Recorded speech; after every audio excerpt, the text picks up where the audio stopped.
주요 7개국 정상회의 참석을 위해 유럽 순방을 마치고 귀국한 이재명 대통령이 오늘 귀국했습니다. 출국길과 달리 귀국길 환영 행사에서는 정청래 대표 등 여당 지도부도 모습을 드러냈습니다. 네, 또 국민의힘 지도부는 오늘도 장동혁 대표의 거취를 놓고 다시 한번 공개 충돌했는데요. 좀 더 자세한 정치권 이야기 김유정 전 민주통합당 의원, 김병민 전 서울시 정무부시장과 함께하겠습니다. 어서 오십시오. 안녕하십니까? 안녕하세요. 안녕하세요. 네. 자, 정치권 소식에 앞서서 오늘 이 내용부터 짚어볼 텐데요. 트럼프 미국 대통령이 오늘 서명식을 했다는 소식입니다. 프랑스 베르사유 궁전 만찬장에서 이뤄졌는데요. 관련 내용 살펴보겠습니다. 네, G7 정상회의 이틀째 만찬장입니다. 트럼프 대통령 뒤로 마크 루비오 국무장관이 서 있고 이렇게 서명을 하기 시작하고요. 트럼프 대통령 서명된 문서를 들고 주변에 자랑하듯 보여주고 마크롱 대통령을 비롯한 각국 정상들이 함께 박수를 쳤습니다. This was not easy. Bravo.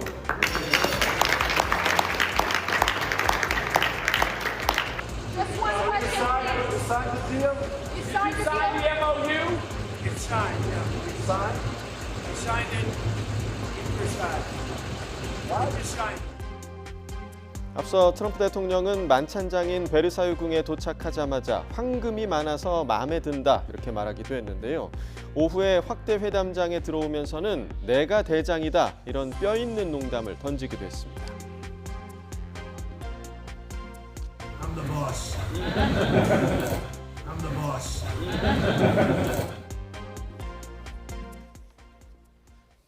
네, 트럼프 대통령의 모습까지 보셨는데요. 사실 양국, 미국과 이란의 MOU 서명식이 19일 스위스에서 하기로 예정이 돼 있는데 이렇게 미리 양해각서에 서명을 했습니다. 어떤 이유 때문이라고 보세요? 하여튼 이 트럼프 대통령의 쇼맨십은 정말 알아줘야 될 것 같다라는 생각이고요. 하필 그 장소가 또 베르사유 궁전이었잖아요. 아무래도 그 만찬 시간 그 타이밍을 맞춘 게 아닌가 싶은 생각이 들어요. 네네. 그래서 황금이나 이 궁전에서 이루어지는 이것에 대한 뭔가 로망이 있었던 게 아닌가 이런 생각도 드는데요. 뭐 자신 있게 I'm the boss 이렇게 얘기하잖아요. 그래서 아무래도 지금 이 전쟁이 시작됐을 때 4주에서 6주면 끝난다 네. 이렇게 큰 소리 쳤었는데 이란이 생각보다 너무 오랫동안 버텼던 거잖아요. 106일 만에 지금 이렇게 합의를 한 것인데 그런 점에서 그동안에 지금 11월 중간선거를 앞두고 트럼프 대통령이 굉장한 압박 속에서 시간을 보낸 것 같아요. 그러니까 특히 이제 고유가 때문에 비롯되는 경제적인 어려움 때문에 미국 내에서 굉장한 아우성이 있었고 국민들이 다 이 전쟁 도대체 왜 하는 거냐 이런 얘기가 나왔었잖아요. 더군다나 트럼프 대통령의 지지 세력이었던 마가 세력마저도 이 전쟁 왜 하는 거냐라는 비판의 목소리가 동시에 왔었기 때문에 트럼프 대통령으로서도 이번 기회를 놓치지 않고 싶었을 거고 하루라도 빨리 이 서명을 통해서 호르무즈 해협 개방을 통해서 얻어낼 수 있는 것들을 조금 해야 되겠다라는 그런 마음 때문에 빨리 서명한 게 아닌가 하는 생각이 들고요. 예. 그래서 하필 G7의 이 정상들이 다 모여있는 이 자리에서 또 뭔가 과시하고 싶었고 내가 이란 핵의 어떤 장벽을 세웠다 이렇게 얘기를 하면서 본인의 어떤 성과를 자랑하고 싶었겠지만 저는 지금도 왜 전쟁 전보다 못한 상황에 그 소득 없는 이런 전쟁을 이렇게 장기간 치렀는지에 대해서는 여전히 의문입니다. 네, 쇼맨십을 알아줘야 한다 이렇게 얘기를 해주셨는데 지금 이 양해각서 전문이 공개됐습니다. 14개 항으로 구성이 되어 있는데 일단 호르무즈 해협 그리고 이제 핵무기와 관련해서는 지금 전반적인 평가 자체가 이거 이란이 승리한 양해각서 아니냐 이런 평가가 상당히 좀 많이 나오고 있거든요. 네, 그냥 승리가 아니라 이란의 완승이다라는 얘기들이 나오고 있고 트럼프 대통령이 이 전쟁이 장기화됨으로 인해서 국내의 여론이 좋지 않다는 평가들은 이미 수차례 나온 바가 예. 있습니다. 나름대로의 퇴로, 출구 전략을 마련할 수밖에 없었던 상황이겠는데 여기에 대해서 G7 정상들이 모여있는 자리에 이 협정에 서명을 하면서 조금 전 마크롱 대통령이 브라보를 외치는 등 예.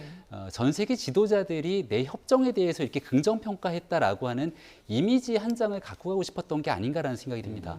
왜냐하면 조금 전에 말씀 주셨던 것처럼 많은 사람들이 전쟁 종식을 원합니다. 네. 뭐 G7 국가 정상뿐 아니라 대한민국의 국민들도 미국에 있는 시민들도 마찬가지겠죠. 하지만 그럴 거면 이런 전쟁을 왜 벌인 거냐. 트럼프 대통령이 애당초에 전쟁을 벌였을 때 목표들이 있지 않습니까? 그렇죠. 이란 정권을 종식시키겠다고 했고 우라늄 문제를 갖고 이 농축권을 영국 박탈시키겠다고 예. 했고 미사일 문제만 하더라도 탄도미사일 능력을 파괴하겠다고 했는데 협정에 그런 내용들이 담기질 않아요. 더군다나 이런 것들이 다 차치하고서라도 꼭 건졌어야 되는 건 호르무즈 해협에서 자유롭게 통행할 수 있는 상황이 와야 되는데 여기도 마찬가지로 60일이라고 하는 단서를 달고 난 다음 협정이 진행되다 보니까 이 구체적인 디테일에 대한 비판 여론들이 앞으로 미국 내 여론들에 쏟아진 상황들이 좀 예상이 돼 보이고 예. 이런 부분들을 종식시키고자 하는 나름대로의 쇼맨십이 이 G7 정상들과 함께하는 자리에 서명으로 나타난 게 아닌가 생각합니다. 예. 사실 이번 전쟁으로 우리나라도 이제 호르무즈 해협 통과가 자유롭게 이루어지지 못하면서 여러 가지로 피해를 보고 있는데 이거 하나만 더 짚어보겠습니다. 이게 이란의 전후 재건을 위해서 우리 돈으로 464조 원의 이제 투자가 이루어질 거라고 하는데 이게 주변국들의 다 전가가 된다고 하잖아요. 거기에 네. 우리나라도 빠질 수 없을 것 같은데. 그러니까 결국 동맹국들에게 모든 부담을 전가하는 것이겠죠. 전쟁이 일어나고 있는 상황 속에서도 트럼프 대통령은 시종일 간 동맹국들을 압박했습니다. 네. 여기서 일어나고 있는 일들이 다 당신네들 국가의 일 아니냐. 결과적으로 본인들이 일으킨 전쟁으로 인해서 전쟁의 과정, 전쟁의 전후 처리에 대한 배상 문제까지도 미국이 감당해야 되는 일들을 동맹국들에게 전가시킬 수 있게 되는 거죠. 다만 MOU 협정을 체결하고 난 다음 후속 조치가 제대로 이행되지 않는다면 언제든지 바꿀 수 있다는 게 또 트럼프 대통령의 상황이기 때문에 과연 이 투자에 관한 개념들이 협정을 맺은 후속 조치대로 이어지게 될지는 아직 좀 열린 상태로 봐야 되지 않을까 싶습니다. 예.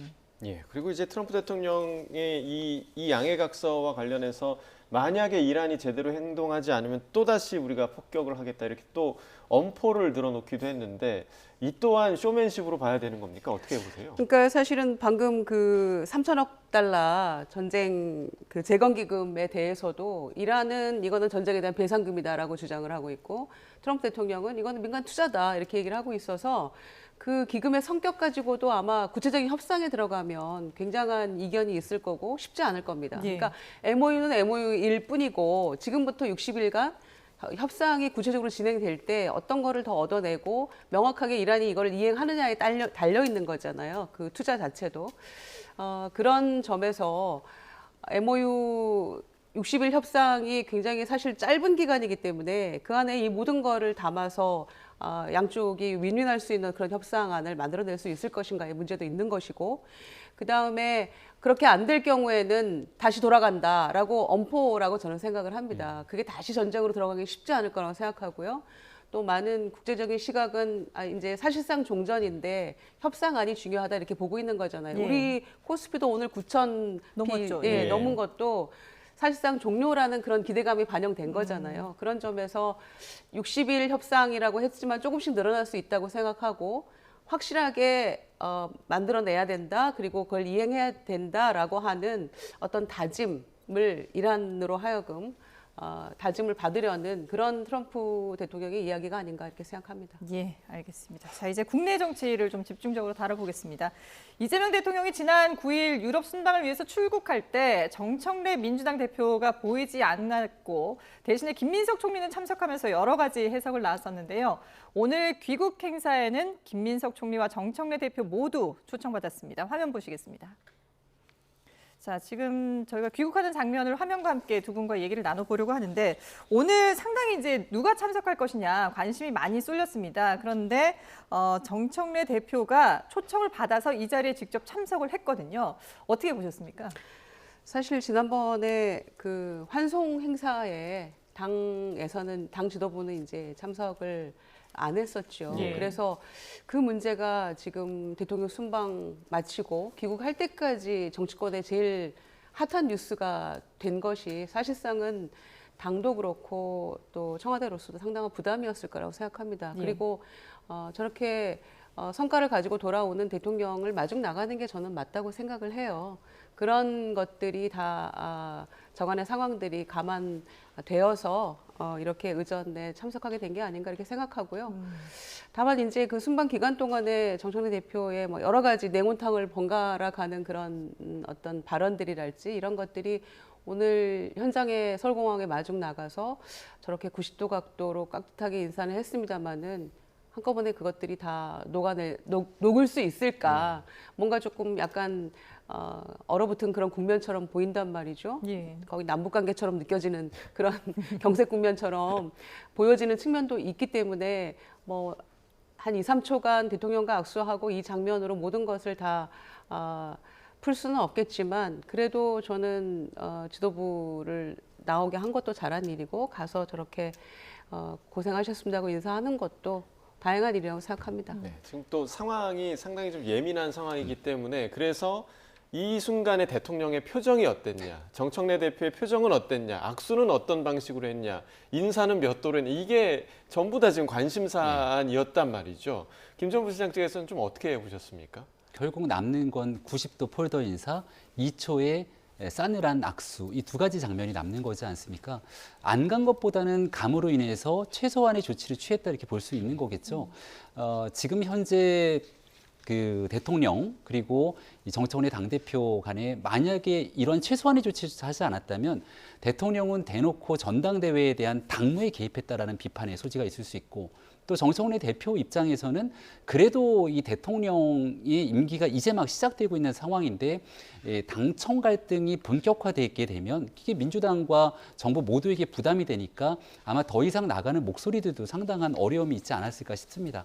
네, 오늘 모였던 저 장면 하나로 그동안 제기됐던 수많은 오해들이 풀리기에는 턱없이 부족하다는 생각이 들고 결국 전당대회까지는 각자가 생각한 셈법에 따라서 마이웨이를 걸어갈 수밖에 없는 국면이라고 봅니다. 예.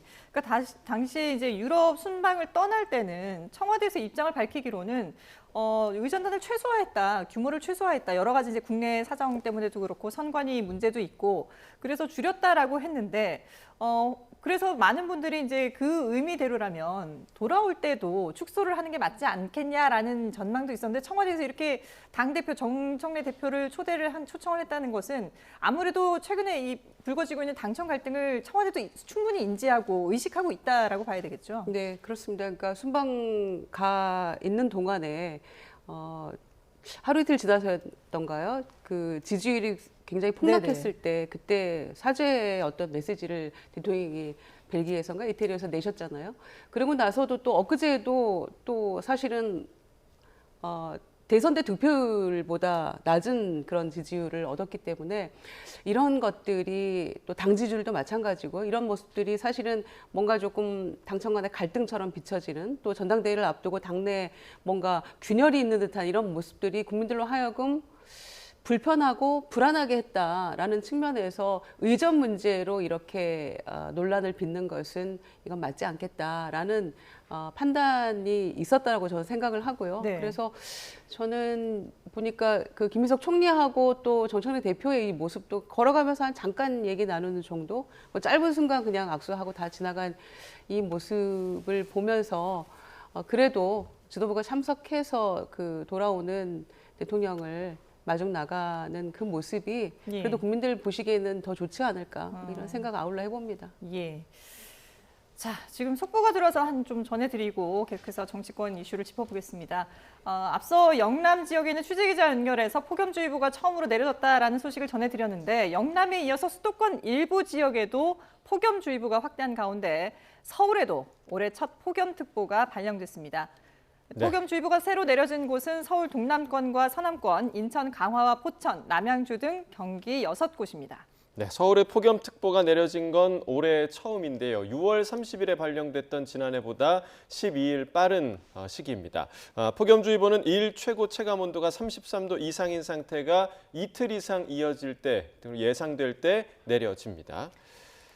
네, 그리고 또 하나 속보가 들어와 있는데요.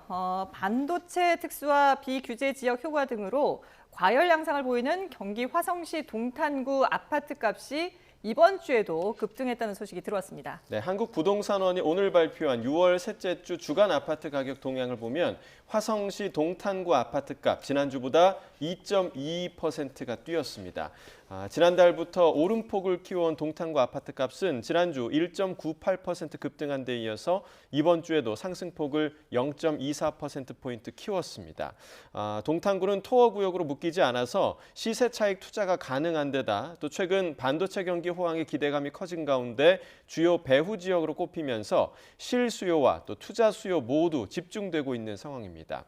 이른바 반도체 벨트 배후 지역으로 묶이는 경기 용인 수지는 0.44%, 수원 영통이 0.34%, 용인 기흥은 0.31% 올랐고 그 밖에 경기 광명시도 0.46%, 또 평촌이 있는 안양시 동안구는 0.45% 오르면서 상승폭을 키웠습니다. 네, 앞서 유럽 순방을 마치고 돌아오는 이재명 대통령의 귀국길 모습 저희가 짚어봤는데요.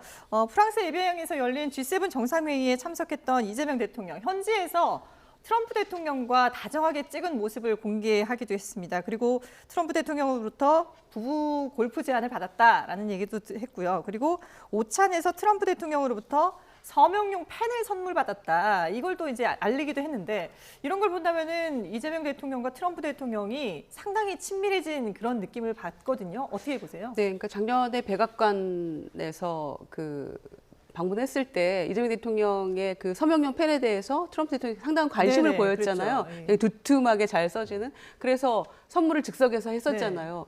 그것에 대한 화답이 아닌가 싶어서 이 서명용 펜을 가지고도 주거니 받거니 이 외교적으로 굉장히 좋은 분위기를 만들 수 있구나, 뭐 그런 것들을 보여준 게 아닌가 생각을 하고요. 예.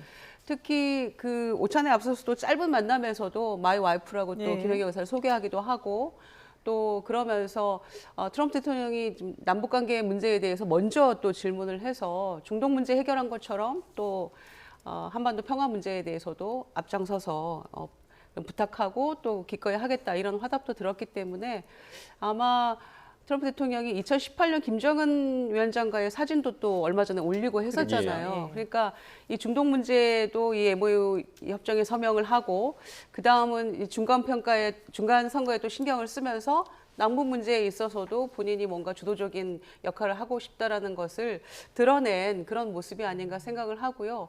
골프 회동이 언제가 실현이 될지는 모르겠습니다만은 그래도 뭐 서너 시간 함께 골프 라운딩을 하면서 얼마든지 굉장히 깊숙한 이야기들을 할 수 있다는 측면에서, 또 이번에 교황 레오 14세 만나서도 또 남북관계의 어떤 역할을 부탁드리기도 했었잖아요.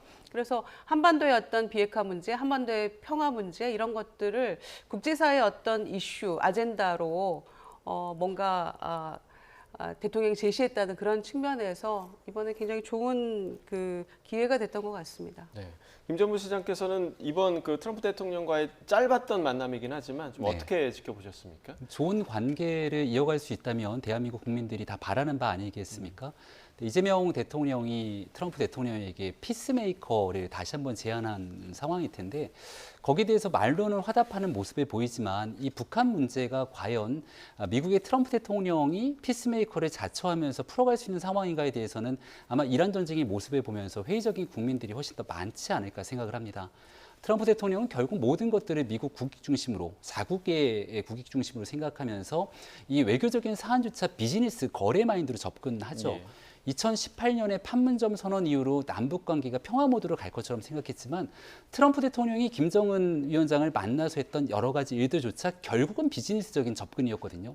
말의 성찬이 있었지만 그 이후로 진행됐던 것은 없고, 하노이 정상회담 노딜 이후로 남북 관계가 현재까지 이어지고 있는 상황이죠.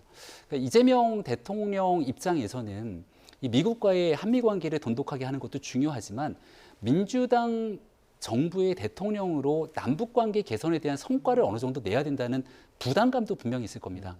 근데 역대 대통령이 어느 정도, 적어도 민주당 정부의 대통령이 해왔던 남북관계 성과와 비교해보게 된다면 지금 현재 집권 2년 차에 접어들면서 이런 문제에 물꼬를 트지 못한 상황이기 때문에 그런 쪽의 부담감들이 조금 더 크게 나타나는 것이 아닌가 생각합니다. 예. 남북 관계에 대한 문제는 앞으로 이제 어떻게 또 풀어 나가는지 지켜보기로 하고요. 일단 민주당 당 내부로 조금 더 들여다가 보자면은 지금 가장 주목받는 게 정청래 대표의 연임 도전 여부입니다. 박지원 민주당 의원이 이런 전망을 내놨는데요. 들어보고 오겠습니다. 갈등설이 조금 줄어들 여지가 생길까요? 어떻게 보세요? 뭐 줄어들지는 않을 거예요. 왜냐하면 앞으로 전당대회가 계속되기 때문에 더 강해지면 강해졌지 줄어들 일은 없지만은 네. 지금 상황은 정청래 대표는 죽어도 나갈 것 같아요. 인위적으로 누구 당대표 나오지 말라 하는 것은 또 민주주의가 아니다. 그렇기 때문에 정청래 대표가 나오면은 국민과 당원이 심판하면 되는 거예요. 네. 앞서 김희정 의원도 오늘 그 귀국 행사 모습 얘기를 하시면서 당청 간의 갈등이 해소되기 쉽지 않을 것이다라고 전망을 해주셨는데 박지원 의원도 갈등이 심해지면 심해졌지 이게 해소될 문제가 아니다 이렇게 보고 있는 것 같아요. 이게 간단하게 풀 수 있는 방법은 그냥 정청래 대표가 연임 도전을 안 하는 거라고 많은 분들이 얘기를 하시고 당내에서도 이제 이기현 의원 등을 포함해서 의원들도 그런 얘기들이 이제 하나씩 나오기 시작했어요.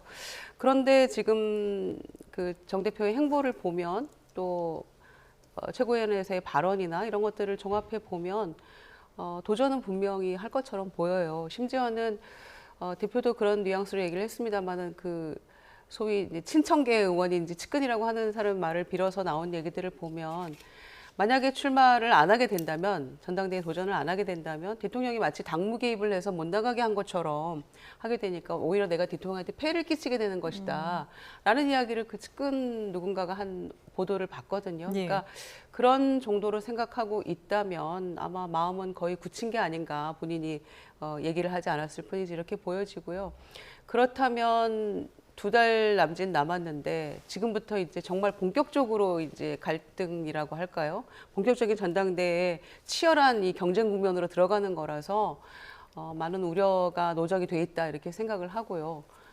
공정한 어떤 이 경선 관리 이런 것들이 이제 앞으로는 주목받게 될 것이고 경쟁을 하더라도 어떤 지나친 인신 공격이나 이런 것들은 나중에는 또 선거가 전당대회가 끝나고 나면 어차피 우리가 또 하나 돼서 함께 나아가야 되고 이재명 정부의 성공을 위해서 힘을 합쳐야 되는 그런 굉장히 주요한 인물들인데 이 당권 도전하는 후보들이 그런 마당인데 너무 과도한 인신공격이나 이런 것들은 굉장한 상처로 남을 것이고 또 정치하는 내내 그게 문제가 될 수도 있거든요. 그래서 그런 관리들을 조금 잘 해야 될 것 같아요. 만약에 도전한다는 게 기정사실화 된다면 그런 우려들이 있는 거죠.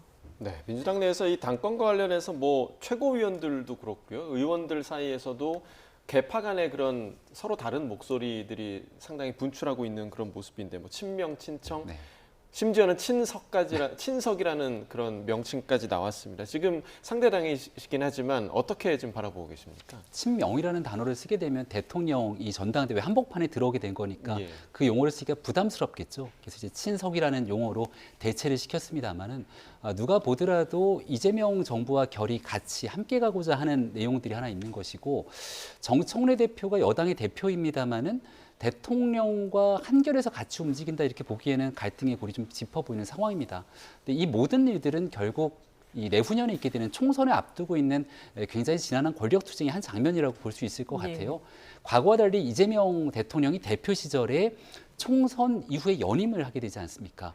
연임을 하고 나서 대표가 직접 그 대표직을 들고 있는 상태에서 대통령 선거까지 쭉 이어지게 되는 과정을 가다 보니 과거에 이재명 대통령이 대표 시절 했던 일을 정청래 대표 입장에서 내가 못할 이유가 있냐라고 하는 상황이 올 수 있을 거라 보고요. 근데 지금 이렇게 당과 대통령이 계속 연일되는 갈등의 모습들을 보이게 되는 게 지금 현재 대통령 지지율이 빠지고 여당의 지지율이 같이 빠지는 이중 효과로도 나타날 수 있거든요. 그래서 이 전당대회까지 소모적인 논쟁들이 계속되고 있는 일들이 과연 정권의 안정 그리고 여당이 좀 힘을 받고 일할 수 있는데 둘 다 부정적인 요소로 작용할 수 있어서 슬기롭게 해법을 좀 모색해야 된다는 여론들도 중간중간 나오지 않을까 생각합니다. 예, 알겠습니다. 자, 이번에는 국민의힘 내부 상황을 좀 들여다보겠습니다. 국민의힘은 장동혁 대표 사퇴론을 두고 연일 소란스러운 모습인데요. 어제 의원총회 그리고 오늘 최고위 모습 보고 오겠습니다.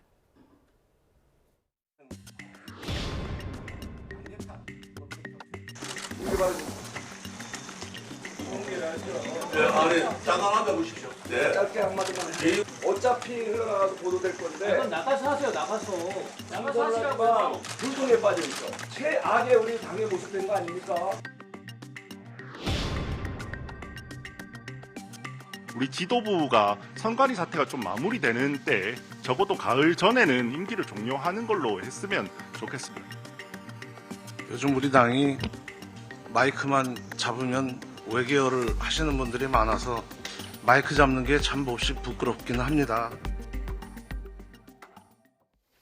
국민의힘도 내부 상황이 좀 혼란스럽긴 마찬가지인데 당 내에서도 장동혁 당대표의 거취를 두고 상당히 의견이 엇갈리고 있어요. 네. 어느 정도인 건가요? 어제 의원총회에서 이제 많은 얘기들이 분출이 됐던 상황이지 않습니까? 네. 최고위 같은 경우에는 벌써 오늘이 목요일 최고위에도 똑같은 얘기가 나왔습니다만은 지난 최고위부터 양양자 최고위원 또 우재준 청년 최고위원 등이 당 지도부가 이대로 가기 어렵다라는 솔직한 자성의 목소리들을 내고 있는 상황입니다. 네.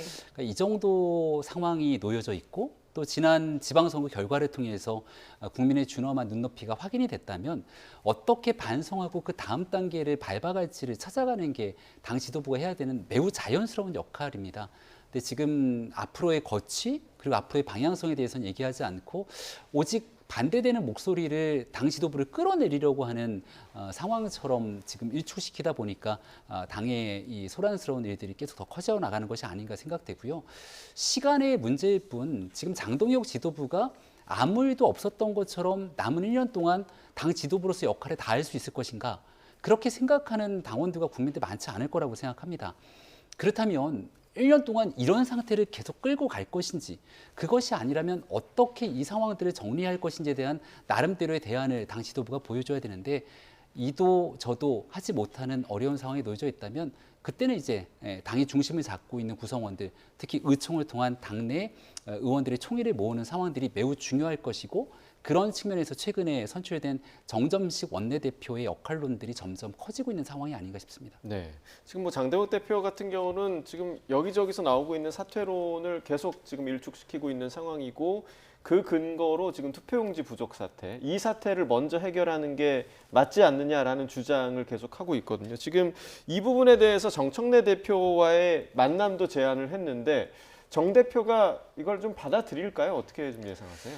글쎄 이제 그거는 아직은 뭐 뭔가 이렇다 할 그 얘기가 없기 때문에 미리 예단하기는 어렵습니다만은 받아들이기 쉽지 않을 거라고 저는 생각합니다. 왜냐하면은 지금 선관위 문제 가지고 국정조사 특위가 이제 오늘 아마 본회의 통과될 거고요. 이미 또 야당의 윤상현 의원을 중심으로 해서 위원장으로 해서 이게 꾸려지고 곧바로 지금 국조에 들어가게 되는 상황이잖아요.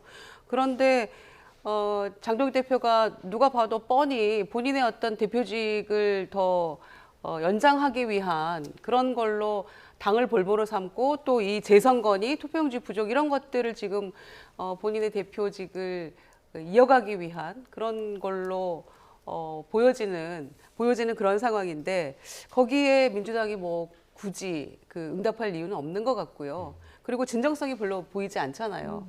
궁극적인 목적은 이 투표용지 부족 사태에 대해서 원인을 제대로 규명을 하고 또 처벌할 사람 제대로 처벌하고 개혁 방향에 대한 논의가 건전한 합리적인 방향으로 이루어져야 되고 또 필요하다면 개헌도 원포인트로 하자 이렇게 이어져야 되는 거 아닙니까? 그런데 이 재선거, 전국 재선거 이렇게만 지금 크게 본인이 선동하듯 외쳐놓고 이걸로 이제 당 대표직을 연명해 보겠다, 이어가 보겠다라는 그런 정치적인 수사처럼 보이기 때문에 민주당에서 뭐 대표가 정청래 대표가 이게 응할 이유는 없다고 생각하고요. 당내에서 분출하는 지금 압박이 점점 커져가고 있는 그런 상황이니까 밖에서 지금 여당 대표하고 이런 관계를 모색을 해보는 게 아닌가 이렇게 비춰지는데 글쎄요. 상식적이라면은 지금 지방선거 끝나고 이 상황에서 빨리 물러나고 국민의힘이 그 제대로 보수로서 다시 설 수 있는 방향을 오히려 본인 사태로 제시하는 게 맞지 않나 싶은데 이런 거는 그냥 정치적인 꼼수로 비춰지죠. 예. 네. 지금 정치적인 꼼수라는 비판을 해주셨는데 앞서도 이제 뭐 장동혁 대표가 임기를 다 채우지 못할 것이다라는 전망을 하셨잖아요. 근데 어쨌든 적어도 지금 장 대표의 주장대로라면 이 투표용지 부족 사태가 계속되는 한 완전히 해결되지 않는 한은 장 대표는 물러날 생각이 없는 그런 상황인 거죠. 왜 그걸 본인만이 할 수 있다고 생각하는지 좀 답답합니다. 첫 번째로 월요일 오후 5시 30분에 긴급 최고위를 열어요. 네. 원래 국민의힘의 최고위는 월요일과 목요일 오전 9시에 정일에 최고위가 있습니다. 장동혁 지도부의 얘기는 17일까지 이 선관위 소청을 하기 위해서 시간이 급박하니까 긴급 최고위를 열었다는 거거든요. 하지만 월요일에서 17일까지 하루가 넘는 시간이 있습니다. 그럼 그 기간 동안 의원들이 총의를 묻고 또 선관위 소청에 관련돼서 가장 중요한 당사자인 광역단체장들의 목소리를 들을 수 있는 시간이 충분하잖아요. 서울시장과 어떠한 논의 과정들을 전개하지 않았고 그 다음날 일어났던 의총 과정에서 어떤 일들이 벌어졌습니까?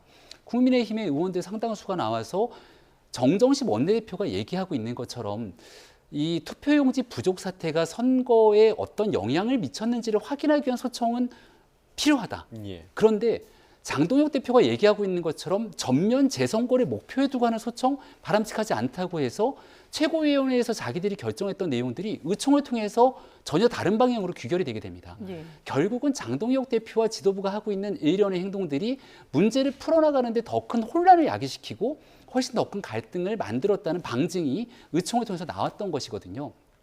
지금 이 선관위에 관련된 문제를 슬기롭게 해결하기 위해서 굉장히 중요하고 필요한 일 중에 하나가 조속히 빠른 특검을 관철시키는 겁니다. 이걸 하기에도 바쁜 와중에 있는 야당 대표의 역할일 텐데 벌써 6.3 지방선거 끝나고 난 지가 2주 가까운 시간이 지났는데 거기에 대한 역할 제대로 못 해왔잖아요. 그래서 본인들만이 이 문제를 할 수 있다 주장하고 있는 건 지금 각종 내부 외부에서 쏟아지고 있는 지방선거 참패에 대한 책임 회피성으로 이 올림픽 공원의 문제를 오히려 이용하는 것 아니냐라고 하는 비판에 직면하는 것 같고요. 조금 더 본질적인 문제에 접근해서 임기를 8월까지 쭉 채워나간다고 했을 때 정말 국민의힘을 제대로 끌고 갈 수 있는 비전과 역량이 있는지를 솔직하게 한번 돌아볼 필요가 있다는 겁니다. 네, 그렇게 그 긴급 의총을 열어서 소청을 결의를 했을 때 예. 당내에서 상당히 반발이 있을 거라는 건 장동혁 대표도 분명히 좀 예상한 부분이었을 텐데 왜 그렇게 좀 강행을 하게 된 걸까요?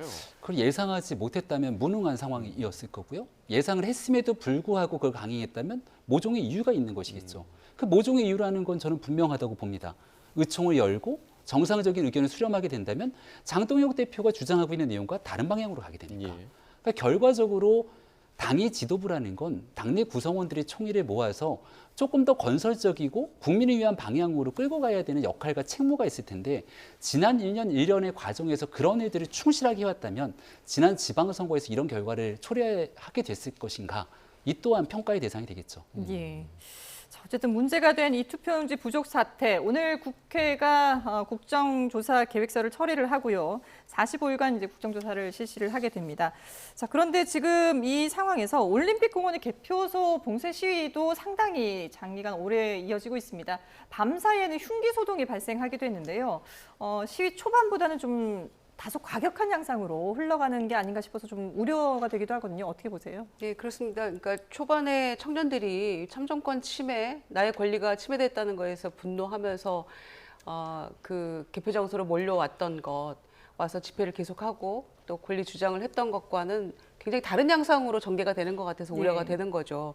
뭔가 좀 초반에 어떤 그 참정권 침해에 대한 분노보다는 부정선거 음모론자들이 거기 합세하면서 뭔가 좀 오염된 듯한 그런 느낌이 들고요. 그리고 도대체 성조기와 이스라엘기는 거기 왜 필요한 겁니까? 네, 그런 부분들이 이 부분이 좀 상당히 좀 변질돼 가고 있는 게 아닌가라는 그런 시민들의 우려도 동시에 있는 것이고요. 그래서 내 권리를 주장하면서 타인의 권리를 왜 침해하는가. 특히 저는 선수들이 얼마나 황당할까 싶습니다. 대한체육회 소속 선수들이. 그러니까 본인이 쓰던 장비들을 옷도 지금 빌려서 가지고 지금 인도로 떠난 펜싱 선수들이 있는가 하면 아시안게임도 이제 100일도 채 안 남았는데 도대체 어떻게 이 부분을 선수들의 인생이 달린 문제를 해결을 할 것인지 계약이 없기 때문에 지금 대한체육회 임원진 포함해서 직원들은 막연자실에 있는 상황이잖아요. 그래서 이 부분은 거의 다 들어가서 물건을 좀 2명씩 들어가서 9개 종목이라고 하잖아요. 꺼내 오려는 단계까지 이르렀는데 한 사람이 막아서는 바람에 또 이렇게 된 것들, 이런 것들이 애초에 청년들의 어떤 그 분노와 맞닿아 있는 그런 부분인가. 아닌 것 같거든요. 그래서 저는 공권력이 지금 자정을 요구하고 있고 자발적인 어떤 협조를 요청은 하고 있습니다만은 더 기다려서는 안 될 어떤 시점이 도래하고 있는 게 아닌가. 이 부분은 좀 뭔가 정리가 필요한 게 아닌가 이런 생각도 듭니다. 네, 시위 현장의 분위기가 상당히 좀 변질이 됐다 이렇게 좀 지적을 해주셨고 지금 이 사태가 이어지다 보니까 선관위에서 그동안 도대체 무슨 일이 있었던 거냐 지금 뭐 하나하나 속속들이 드러나고 있는데 노태학 전 선관위원장이 이제 재임 중에 3차례 해외 출장을 다녀왔다고 합니다. 그런데 매번 배우자를 동반해서 해외 출장을 다녀왔다. 이 부분도 문제였는데 선관위의 해명도 좀 석연치가 않아요. 그러니까 예우 차원이었다 이렇게 얘기를 해서 오히려 더 공분을 사는 분위기거든요. 어떻게 좀 보셨어요? 헌법기관장으로서의 뭐 예우 또 관행을 얘기를 했는데요.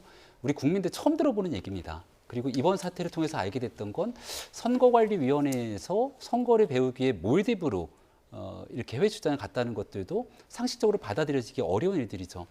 선관위 직원들의 이 같은 행태를 보고 나니까 그리고 노태학 선관위원장이 배우자의 항공비, 숙박비 등 이런 내용들을 국민의 세금으로 여행 가듯이 다녔다는 것을 보면서 위부터 아래까지 총체적으로 모든 일들이 그 안에서 국민들의 눈높이와 괴리돼 있었구나라는 것들을 다 알게 된 거잖아요. 네. 이쯤 됐으면 여당과 야당의 차이가 아니라 선거관리위원회 해체 수준으로 완벽하게 구조적 개혁을 해야 된다는 데에는 전 국민적 동의가 있을 거라고 생각합니다. 본질을 정확하게 맞추게 되면 해법이 나오게 되거든요. 해외 출장을 갈 수 있습니다. 가게 되면 적어도 아내, 배우자를 데리고 가서는 안 되겠습니다만 가고 난 다음 국민들이 갖고 있는 선거제도의 불신을 극복하기 위해서 그 다음 대안을 내놨어야죠.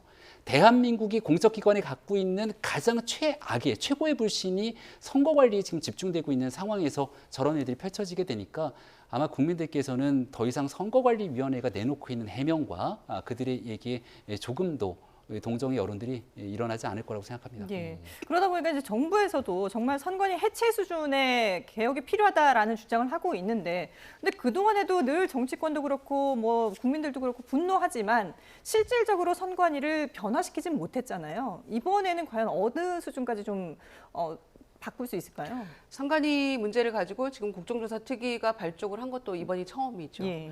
그래서 이거는 여야의 문제도 아닌 것이고 또 여야의 입장의 차이가 있을 수 없다고 생각합니다. 그런 점에서 가장 빠른 시일 내에 국정조사 특위가 만들어진 거고요. 또 여당에서도 야당이 원한다면 위원장도 그래서 윤상현 의원이 맡게 된 것이고요. 그래서 이거는 뭐 여야 할 것 없이 정말 이 선관위의 이런 행태에 대해서는 모두가 한마음으로 비판하고 있다고 생각합니다. 헌법상 독립기구이고 어떤 정치적 중립성 때문에 정말 별도의 어떤 감사원 감사도 헌재에서 위헌이다라고까지 판결을 내린 마당인데 이렇게 도덕적 해이가 난무하고 있었고 고용 세습이나 소쿠리 투표는 정말 유도 아니었구나라는 것들을 계속 보게 만들잖아요. 파도 괴담만 나오는 그런 선관위의 모습이기 때문에 출장을 가더라도 일을 제대로 하면 누가 뭐라고 하겠습니까? 공직자들 뭐 해외 출장 자주 가기 때문에. 그런데 일은 이런 식으로 어마어마하게 정말 이 충격적인 일들을 벌여놓고 정말 관광지만 골라서 그것도 위원장은 부부 동반으로 이런 것들이 나오고 보니까 국민들이 더 이상은 못 갈 수 없다라는 여론이 들끓고 있다고 생각하고요. 아까 말씀드린 것처럼 국조특위 명확하게 이 진상을 규명을 하고 필요하면 개헌을 통해서라도 선관위가 제대로 감시받을 수 있는 그런 장치들을 이번 기회에 만들지 않으면 안 된다라는 게 생각입니다. 예, 알겠습니다.